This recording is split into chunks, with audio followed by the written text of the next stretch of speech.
नमस्कार दर्शकों, स्वागत है आप सभी का राधा लाडली जी के ज्ञान वाईटी यूट्यूब चैनल में। चाहे मर जाना मगर दूसरों की, ये 3 चीजें कभी मत देखना वरना बहुत बुरे पछताओगे। दोस्तों, वे कौन सी 3 चीजें हैं जो हमें दूसरों की नहीं देखना चाहिए, नहीं तो हम बहुत बुरे पछताएंगे। आइए दोस्तों, आपको ये महत्वपूर्ण जानकारी इस वीडियो के माध्यम से पहुंचाते हैं। किसी देश का एक राजा बड़ा ही बुद्धिमान और प्रजापालक था। सब लोग राजा की नीतियों से बड़े खुश रहते थे।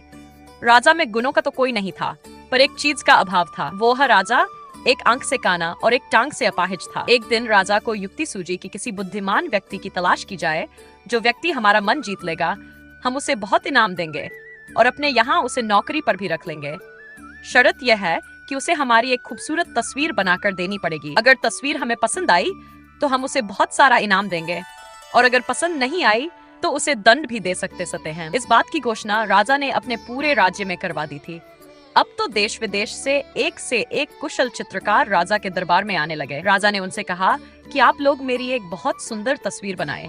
उस तस्वीर को हम अपने राजमहल में लगाएंगे। महल में आने जाने वाले लोग उस तस्वीर को देखेंगे तो नाम लेंगे। सारे चित्रकारों ने जब राजा को देखा तो वे सोचने लगे कि राजा तो एक आंख से काना है और एक टांग से लंगड़ा है। ऐसे में राजा की तस्वीर को सुंदर कैसे बनाया जा सकता है, जबकि राजा तो पहले से ही कुरूप है। क्या पता हमने तस्वीर बनाई और राजा को पसंद नहीं आई तो गुस्से में उठाकर कहीं राजा हमें जेल में ना डलवा दे, क्योंकि तस्वीर में जब राजा की एक आंख कानी और एक टांग कटी हुई दिखाई जाएगी तो वह तो वैसे भी खूबसूरत नहीं दिखेगी। यही सोचकर डर के मारे सारे चित्रकारों ने राजा की तस्वीर बनाने से इनकार कर दिया, क्योंकि कहते हैं राजा, योगी, अग्नि, जल, इनकी उल्टी रीत, इनसे बचकर चालियो, थोड़ी पालियो प्रीत। राजा अगर खुश हो जाए तो किस्मत चमका दे, और अगर नाराज हो जाए तो फांसी पर लटका दे। अब तो जो चित्रकार राजा के दरबार में आता वह राजा को देखता और क्षमा मांगकर वहाँ से चलता बनता। कोई भी राजा की तस्वीर बनाने के लिए वहाँ नहीं ठहरा। राजा भी इस बात से बड़ा दुखी हुआ। चित्रकार यही सोच कर लौट जाते थे कि राजा तो पहले से ही कुरूप है, तो तस्वीर सुंदर कैसे बन सकेगी। ये तो बड़ा असंभव है। जब सारे चित्रकार लौट गए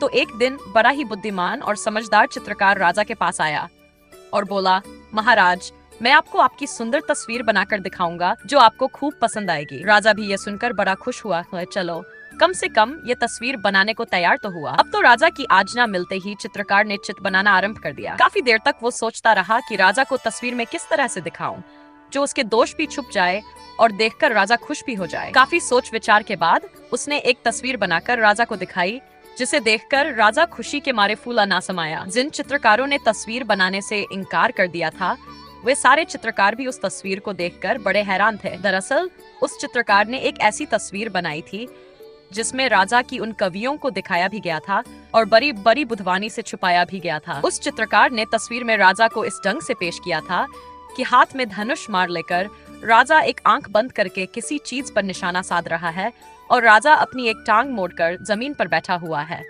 वह तस्वीर देखकर राजा सहित सभी दरबारी बड़े आश्चर्यचकित थे कि क्या कमाल की चित्रकारी है। चित्रकार ने राजा की रूपता को ही अपनी कला के माध्यम से सकारात्मक रूप दे दिया। राजा ने उस चित्रकार को खूब सारा इनाम दिया और उसे अपने यहाँ सर्वश्रेष्ठ चित्रकार के रूप में रख लिया। राजा ने पूछा, भाई, कि तुम्हारे मन में इतनी सुंदर और इस तरह की तस्वीर बनाने का विचार कैसे आया? तब वह चित्रकार बोला, महाराज, बाकी चित्रकारों ने आपके अंदर आपकी बुराई को देखा, पर मैंने उसे देखा ही नहीं, बल्कि उसे छुपाते हुए उसे अपनी कला का रूप दे दिया। मनुष्य के अंदर यह सबसे बड़ी कमी होती है कि वो हमेशा दूसरों की बुराइयों को ही देखता है, उसकी अच्छाइयों पर ध्यान नहीं देता।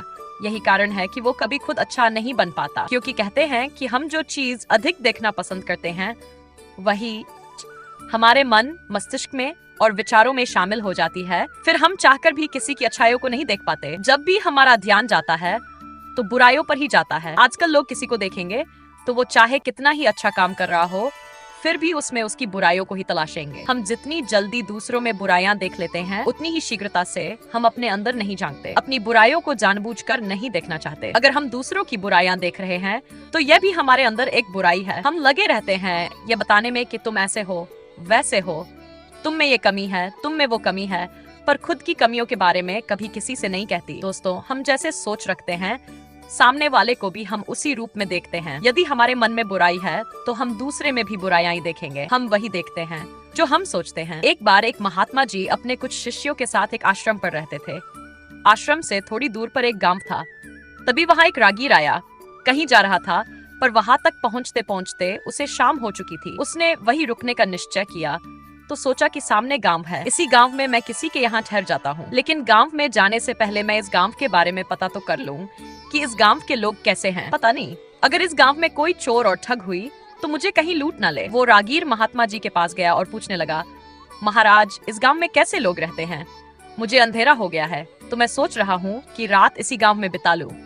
महात्मा जी ने कहा, लू भाई साहब, पहले तुम ये बताओ, तुम जहाँ से आए हो वहाँ किस तरह के लोग रहते हैं? तब वो रागीर बोला, महाराज क्या बताऊं, मेरे यहाँ तो एक से एक झूठे, मक्कार और दुष्ट लोग रहते हैं। महात्मा जी बोले, तो भैया, इस गांव में भी ठीक वैसे ही लोग रहते हैं जैसे तुम्हारे यहाँ रहते हैं। ये सुनकर वो रागीर आगे को चला गया कि चलो किसी अन्य गांव में रुकेंगे। उसके जाने के बाद महात्मा जी पास एक और राहगीर आया। महात्मा जी को प्रणाम करता हुआ बोला, महात्मा, परदेसी हूँ, रात बिताना चाहता हूँ, मुझे यहाँ के बारे में कुछ नहीं पता है। यहाँ के लोग कैसे हैं? क्या आप बता सकते हैं कि इस गांव के लोग कैसे हैं? महात्मा जी ने उससे भी वही प्रश्न किया, आप जहाँ से आए हैं वहाँ कैसे लोग रहते हैं? वो रागीर बोला, भगवान, हमारे यहाँ तो बहुत अच्छे, सज्जन, धर्मात्मा, परोपकारी और शांति प्रिय लोग हैं।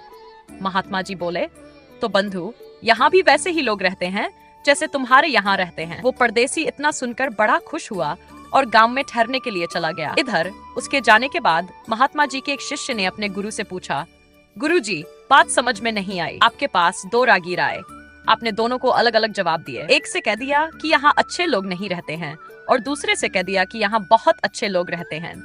यह बात कुछ समझ में नहीं आई। तब महात्मा जी मुस्कुराते हुए अपने चेले को बताते हैं, बेटी, जिसकी जैसी सोच होती है उसका देखने का नजरिया भी वैसा ही होता है। यदि हम खुद बुरे हैं तो सामने वाले में भी हमें बुराइयां ही नजर आएंगी। अगर हम अच्छे हैं तो हमें अपने आसपास के लोग भी अच्छे ही दिखेंगे। कौन बुरा है, कौन अच्छा, यह हमारे अंदर ही होता है। मनुष्य को भूलकर भी ये तीन चीजें दूसरों की देखनी चाहिए। नंबर 1, दूसरों की बुराई। नंबर 2, दूसरों की स्त्री। नंबर 3, दूसरे का धन। ये तीनों चीजें अगर मनुष्य अपनी ही देखे तो वो कभी दुखी नहीं रहेगा और ना उसे कभी किसी से कोई भय प्राप्त होगा। दोस्तों, मैं उम्मीद करता हूँ कि यह कहानी जरूर आपके जीवन में कारगर सिद्ध होगी। तो चलिए अपनी कीमती राय कमेंट में दीजिए और मिलते हैं आपसे अगली वीडियो में एक और चर्चा के साथ। आप सभी का बहुत बहुत धन्यवाद।